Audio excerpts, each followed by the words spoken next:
Are you looking for a fun way to win up to 25 times your money this football and basketball season? Test your skills on Prize Picks, the most exciting way to play daily fantasy sports. Just select two or more players, pick more or less on their projections for a wide variety of stats, and place your entry. It's as easy as that. If you have the skills, you can turn $10 into $250 with just a few taps. Easy gameplay, quick withdrawals, and injury insurance on your picks are what makes Prize Picks the #1 daily fantasy sports app. Ready to test your skills? Join the PrizePicks community of more than 7 million players who have already signed up.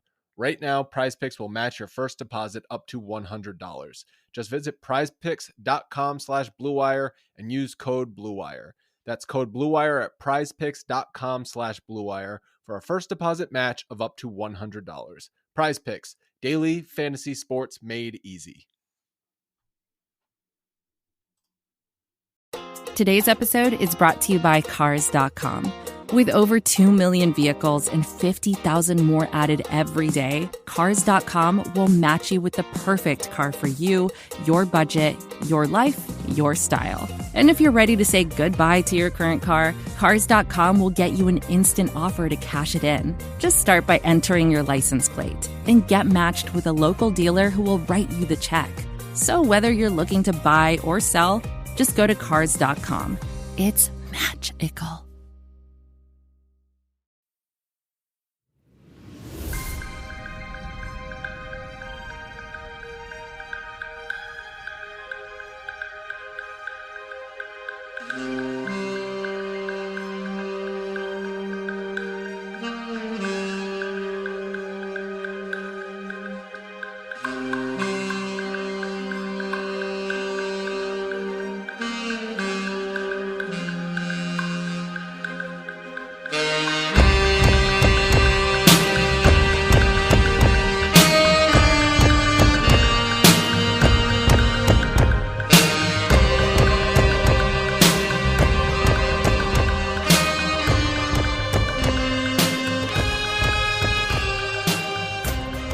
Hi, hello, it is Josh Bowe, one of the editors at MavsMoneyball.com, coming to you with another edition of Mavs Moneyball After Dark. Unfortunately, this is not a victorious episode of Mavs Moneyball After Dark as the Mavericks lose on the road Wednesday night in Boston against the Celtics, 125-112. A kind of weird game. If you see the final score, nothing too surprising. The Celtics have the best record in the league. They have one of the best offenses. They have the best offense in the league. They have the best record in the league.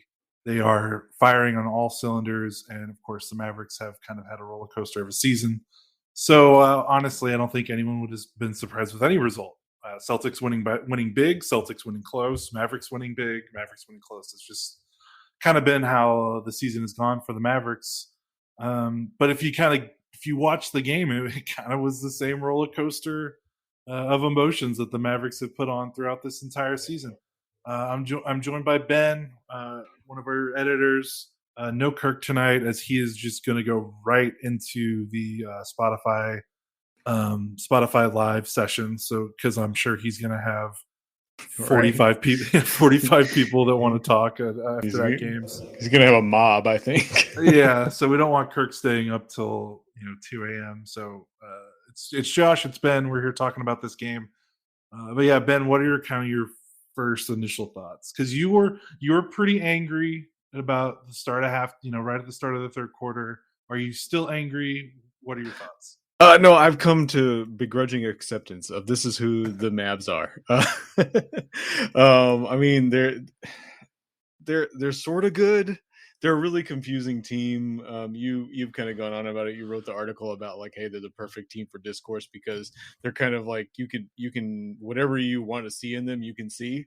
Mm-hmm. If you're optimistic about them, they give you plenty of stuff to latch onto. If you're negative about them, they give you plenty of stuff to latch onto. And you kind of see that tonight where they were getting the break speed off of them, and then in the fourth quarter, it's like they just were like, hey, we're kind of a good team. We can kind of play with these guys. But by then it was, too late.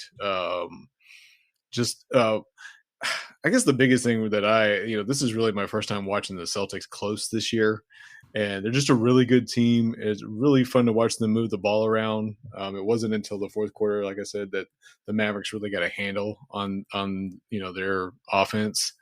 And it would be nice to see the Mavericks. To me, it feels like the Mavericks offense has gotten really stale compared to last year, and it would be nice to see some of what we saw out of Boston come out of the Mavericks because with Luka, they don't have the same talent, especially on the perimeter that the Celtics have, but they have some options there where they can at least be better than they are right now. Yeah, for sure. That was the thing that stood out in the first half, especially. Like the two big things that stood out to me was the point you're making about the difference in how both these teams go about offense, and then we can talk about the other thing later, which was just how anemic their defense was. But starting with the offense, because it was so obvious. I mean, obviously the Celtics team has been playing, Tatum and Brown and Smart, and even Horford, even though he left for a couple seasons. These guys have been playing together for a while, and they know how to play together, which is funny because the Mavericks have also been playing together for a while. Say, sometimes they don't act like they've been playing together for a while, but like you just see the off-ball movement, the cutting, the passing. They had 4 of their 5 starters had at least 4 assists. Brown had 4, Horford had 4, Tatum had 5, and Marcus Smart had 9. Like that's crazy. Yeah. And then go ahead. Well, for the team, it was 29-20 in favor of the Celtics as far as assists go. So yeah, they really moved it around better than the Mavericks did. Yeah, and that assist, I mean, the Mavericks, that assist number jumped up a lot in the second half because it was not looking good in the first. Right. And the thing that I noticed, and you tweeted it, you tweeted a play the Mavericks ran against the Jazz in the playoffs where there's just a lot of off. It's still like the thing about Luka's usage and the narrative around it and getting his teammates involved and all that stuff is like there's not really a solution to limiting his usage just because, I mean, they literally just have 2 guys on the roster that can dribble. That's it. Like Luka's going to have a high usage rate. There's nothing you can do about it unless you make a significant roster change. But there's ways you can leverage his usage so that he's not always 1-on-5 going to the basket and getting pushed to the floor repeatedly like he sometimes does for long stretches. And that play you tweeted, that the Mavericks ran against the Jazz in the playoffs was a perfect example of that. Like he still controlled the ball from start to finish, but the movement and the off screen and the screening actions and you had like a screener screening for the screener, just a lot of really cool stuff. But at the end of the day, it's still Luka initiating and Luka finishing a layup at the basket. But it's a layup at the basket without anyone really near him, so he's not getting killed. Yeah, it gets him an easy bucket, with the movement. And then, like I said, specifically, I don't know if that play works against the Celtics because they weren't playing drop like the Jazz were in that series. But I mean, just it's not the specific play that I want. It's the movement off ball, like you're talking about. That hey, just do something besides 4 guys watching Luka, or every now and then they'll have a guy come set a screen for him, maybe just to get a switch. But it's just a really stale offense so far. I don't know, if that's going to change or not. I'm sure we'll talk about Christian Wood here. Maybe he can, just him being involved can liven things up a little bit. But it really is just, Luka kind of bashing his head against a wall sometimes, and it's kind of frustrating to watch, especially when you see a good team like the Celtics. Just all the creative stuff that they were running tonight. Yeah, for sure. It was just crazy. Yeah, it was crazy. Like the Celtics have a possession where all 4 or 5 guys touch it, a lot of off-ball movement, and they get a wide open layup or a wide open 3. And then the Mavericks would come down the court, walk it up slowly. Luka gets one screen at the top of the key, and then kind of dribbles into a post up and takes a shot. And like that was the first quarter, like, and most of the first half. I mean, guys were just standing and watching. And to some degree, it's it's talent. Like if you took Jason Tatum and Luka Doncic off of each of these rosters, and then you judge the rest of the rotation guys, I mean, it's not even close. And that's been a sore point for a couple of years now. And the Mavericks have been able to overcome it because Luka's so good, and because they've found ways to leverage those role players to kind of maximize their talents. And you're right, like it just doesn't. it just doesn't feel like they're doing that. Like, yeah, Bullock and Finney Smith and a lot of these guys are spot up shooters, but like, they can cut, they can do some other, they can screen off the ball. Like there's more opportunities, I think, out there. Yeah. And yeah, it looked weird. It's a lack of creativity, I like, you talked about him dribbling. I like that they use those Barkley post ups for Doncic, where he just, dribbles into a post up. Because that actually, it's like a good way to kind of, he's still running the possession, but it's just not as strenuous for him. But they're not doing anything off ball to like make it a creative play. So then it's just really easy to defend. So, that's where I'd like to see just more creativity on the guys that are off ball, I think. And I don't know, I'm not smart enough to figure that out, but just doing something around the, those guys, like you're saying, man, just like have those guys screen for each other or something. So it's just for sure. And another game where the starting lineup is hilariously imbalanced. 3 starters combined for 16 points. Dwight Powell played 11 minutes and didn't even get a shot attempt. He got fouled once. He had 1 point and 1 rebound in 11 minutes, and that's not really Powell's fault. Again, it's just kind of the limitations of, this is why, this is kind of like, you could kind of see this is why the Mavericks tried to replace Powell as their starting center. But like, again, it goes back to, well, why did they try to do it with McGee? And I don't know if we want to go down that road. But then Bullock continued to not make anything. He had 5 points in 27 minutes, 1 of 3 from 3. Dorian picked it up a little bit late, but for the first 3 quarters, he was basically invisible. Yeah. And his defense was Finney Smith and Bullock's defense was rough in the first half. Tough night for those guys. It's, we're not there yet, but I mean, we're almost a quarter way through the season. It's getting close to hard conversation time with those guys. Yeah, for sure. But now, we can talk about, since we're talking about, slight change to the defense. We'll talk about Wood after this, but the defense is quietly, I think, they entered this game, I think, 5th in cleaning the glass defensive rating, and I think they were 5th in NBA.com defensive rating. And it's early for those kind of stats, but also, like, I think there was maybe a false sense of security. Again, the Celtics are so good; they make every defense look pretty bad on most nights. But like, I think this game was a representation of just how soft the Mavericks schedule is. Like, their defensive rank, I feel like, moved up like 3 or 4 spots after that Houston game that they lost. Yeah. The defense was it was a problem. They had no rim protection. They had no perimeter contain for about 3 quarters, and they just really were helpless, it felt like. And the only way they got back into the game a little bit defensively was by kind of trapping and being a little bit more aggressive on the perimeter. But man, when they were just kind of playing their base defense, I mean, they had no edge. I mean, they had nothing. I know the Celtics went crazy from 3, but how many of those had guys that took gather dribbles? Like, they had time to do that because there was just no attempt at a closeout. The defense was bad tonight. Yeah, that's how they ended up shooting 50% from 3, the Celtics, and yeah, you could tell that's why, is because early on the Celtics got such easy penetration, so the Mavs collapsed hard on that and just gave them huge open looks, so I don't know. Like I said, there just seems to be something off with the defense. The numbers are good, but it just doesn't feel the same as, I don't know. It lacks that urgency, I guess, is something. And maybe that's something they're trying to pace themselves. I'm not sure that you wouldn't think so, but maybe that's, I don't know. Just the team feels off. I think that's, it's kind of a nebulous thing to say, but man, like, it just, something doesn't feel right all the way around, and the defense is part of that. Yeah, they certainly don't have the edge they had last season. That's a good way to put it. Yeah. And a lot of it is, again, Celtics are a tough matchup, but last season they were much more aggressive, like with Powell playing up in the pick and roll. But it feels like they're playing a little bit more on their heels now. Luka had some really, I mean, I don't want to criticize Luka too much this game because, I mean, he was the Mavericks entire team for the most part, but he had some pretty bad defensive possessions too, and it was just kind of felt like when it rains it pours. Like they couldn't get anything together, and then they started doubling Tatum in the 4th quarter, and that's where things looked a little bit better. So I guess we can move to They technically outscored the Celtics 63-55 in the second half. Wow. This looked like it was going to be a 35-point laugher. Even at the start of the third quarter, I think they had a 21-point lead, and I think the Celtics started the third quarter and pushed it up to like 29 or 30.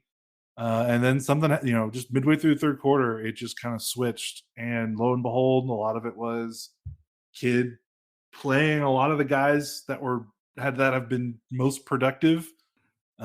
He played Luka, he played Josh Green, and he played Christian Wood together for a majority of the second half, end of third quarter, most of fourth quarter.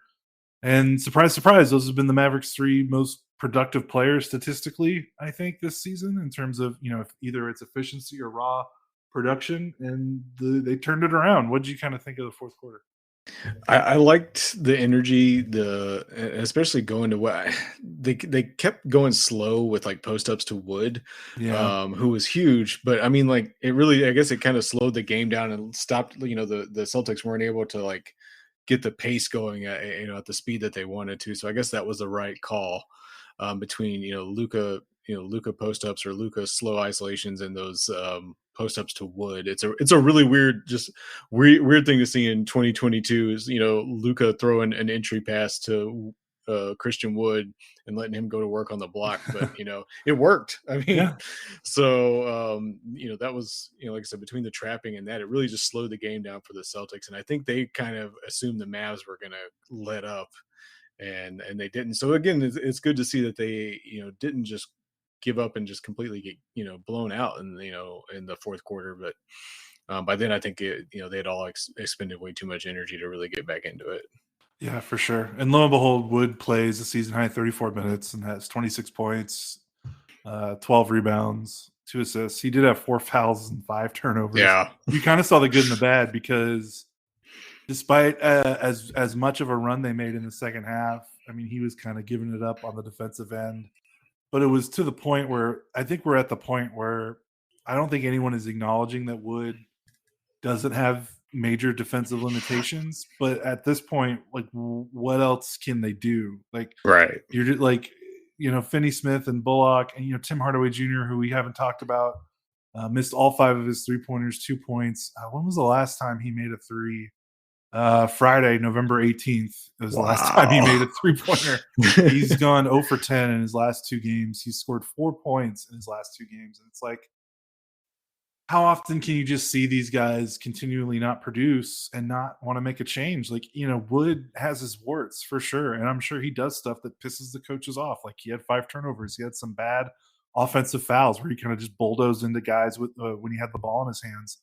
But man, he scored 26 points on 14 shots, and like maybe it's not sustainable for winning basketball for him playing 34 minutes, because his deficiencies you can shine a brighter spotlight on it. But they got to try something else than what they're doing, because what they're doing before they played Wood a bunch of minutes it was ugly, it was awful, and there's no denying that when Luka and Wood were on the floor in the second half, the Mavericks looked like a much more competitive team, and warts and all. Like, so just maybe they just got to get, that's like the one bright spot of this game is can they look at this? Can this coaching staff look at what happened in the fourth quarter and carry that over? Because it's not a guarantee with these coaches.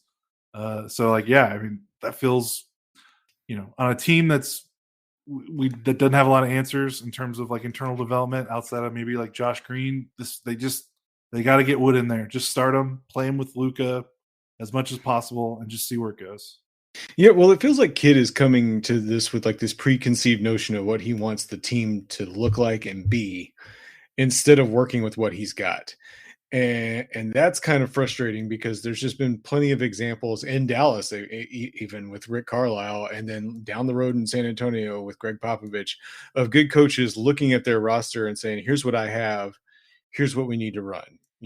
This is my preferred style, but you know what? That's not going to work this year because of what I've got on the roster.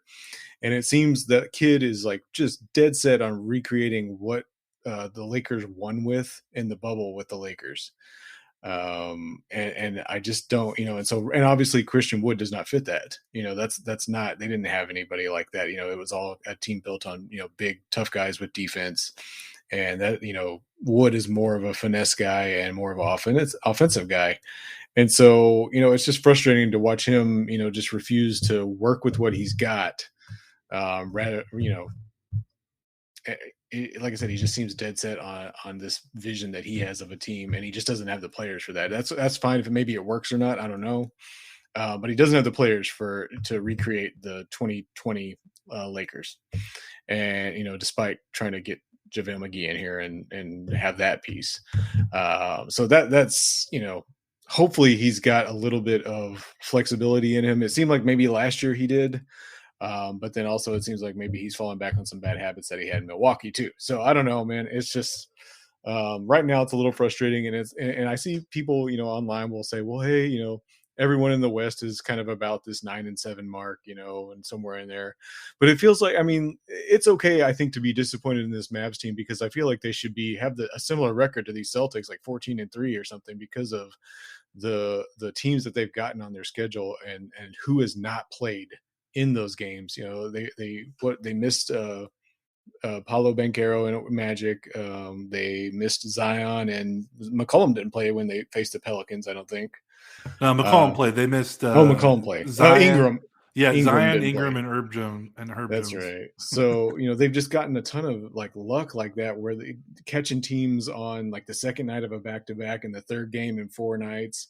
And before tonight, sitting at 9-7 just feels disappointing. I think it's okay to feel disappointed and want them to, with the type of schedule they be handled, go out and be the number 1 seed in the West. Even if it was only for the first 20 games, and then maybe their schedule, that some of that schedule luck caught up with them. But I don't know. It just feels like a missed opportunity to bank some early wins, and we're kind of talking like we did last year, where we kind of thought they'd race to a good record early, and they kind of stumbled out of the gate. So.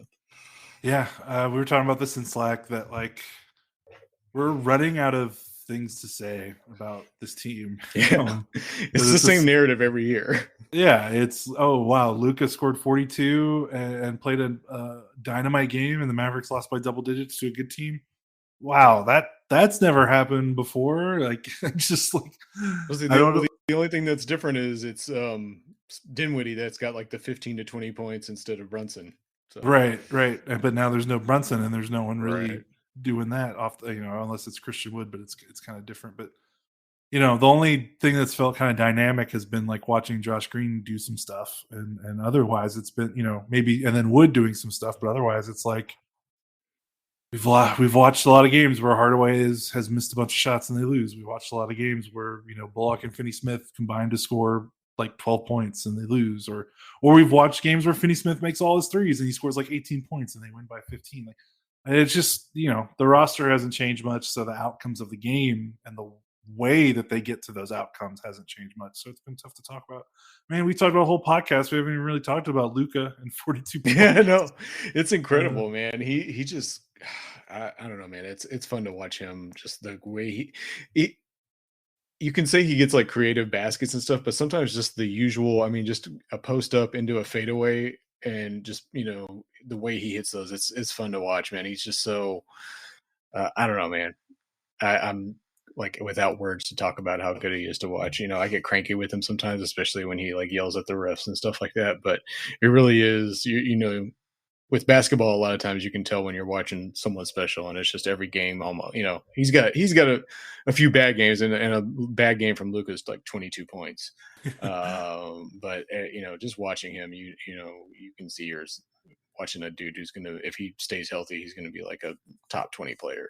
Yeah, and what was crazy, I think what was really impressive about him tonight, and no shock, he looks like a totally different player when he's playing primetime against the best team in the league in Boston on a Friday night. Like, I don't want to go too deep down that narrative about his energy level to start games against great teams in primetime and bad teams on a Wednesday night in March. But the thing that I really appreciated with him tonight was his consistency throughout the game. And I know defensively he wasn't all the way there, but offensively he didn't play a bad quarter. First quarter he was 6 of 10, 15 points. Second quarter he made 3 of 3, 7 points. Third quarter he was 6 of 10 for 13 points. Like, his worst quarter was the fourth quarter, and he was still 2 of 5 with 4 assists and 7 points. and 3 rebounds. So like he was, I mean, there were a lot of opportunities for him to pack it up in the second quarter and early in the third. And I mean, he came at him. He Yeah. consistently kept putting in buckets. There felt like there was like a little stretch there where like he cut the Celtics lead from like it was almost 30, and then he kind of cut it to like 20 or 18, and which doesn't feel like a lot, but he just kind of kept walking down the court and kept nailing mid-range turnaround fadeaways in the third quarter.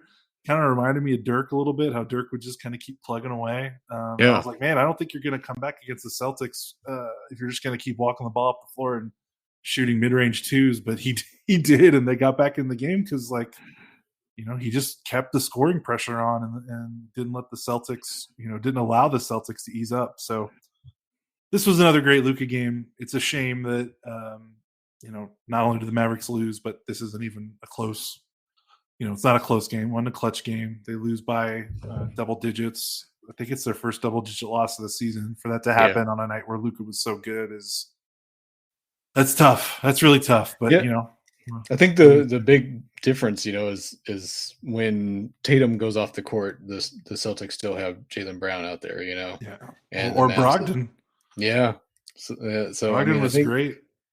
Yeah, Brown had 31 points, and Brogdon off the bench 13, 2 of 4 shooting from 3. Yeah. So I mean, it's, you know, if somebody else, but then the Celtics, all 5 starters are in double digits. Yep. So that's where I think it's huge. Is the Mavs are, I think they're just that. It sounds kind of crazy to think just one guy short, and I think they do need some shoring up in some other places. But man, if they just had someone else that could keep, you know, the offense going when Luka's able to sit, I think that would just be a huge thing. Or just take some of the scoring pressure off him when he's on the court. Yeah, that's probably what's so frustrating about the team. I mean, if this team was the exact same and they had one more, I mean, this is kind of feels obvious, but like if it was the same roster and they just had like one more, like also like another all-star, they'd be they'd be the favorite to win. Like imagine this team the same way, built the exact same way, but they had Jaylen Brown starting. Yeah. Like they would be incredible. And the Mavericks just can't seem to find that guy. And they've tried a couple times. They're going to try again within the next year or so, you have to imagine. But yeah, it's just, that's probably why it's so frustrating, because Luka is so good at, you don't need that much more, but they definitely need. They don't need another MVP candidate. That's what's, you know, yeah, they just need like a borderline all-star guy who can, you know, look like an MVP every like 8 nights or so. Yeah, exactly. Well, Ben, I don't have much else to say because, again, I just feel like I've watched this Mavericks game 800 times in the last 4 years. So, you got any closing thoughts or anything else you want to add, or you just want to get out of here and get to our Thanksgiving dreaming? Yeah, I was gonna say I'm just gonna go think about Thanksgiving food. Luka for MVP, and let's let the Mavericks finish in like the top 20 so that they can convey that Knicks pick. So that's my only goals for this season. So there you go. You got to have modest goals. There you go. Anything else is going to be icing. So yeah, that's right. You'll never be disappointed with the there you go goals. So we're gonna be, you know, holiday break. I think we're gonna try to maybe get some stuff up on the site during Thanksgiving and Friday, but with everyone, you know, with the holidays, it's probably going to be pretty quiet around the site. And lucky enough, the Mavericks don't play, so we don't have to worry about that. Mavericks don't play again. Another 2 nights off. The schedule is freaking crazy. They don't play again until Saturday. They play fun little back-to-back Toronto, at Milwaukee, Saturday and Sunday. So schedule's not getting any easier. We're gonna really see what this team's really made of. Presumably Kirk will be back. Ben, though, thanks for joining me. I appreciate you hopping on tonight. Thanks for having me. Well, let's get out of here. Again, Mavericks lose to the Celtics 125. Oh my gosh, I lost the score. 112. 125, 112. It's been that kind of night. Thanks, Ben. We'll talk to you guys later.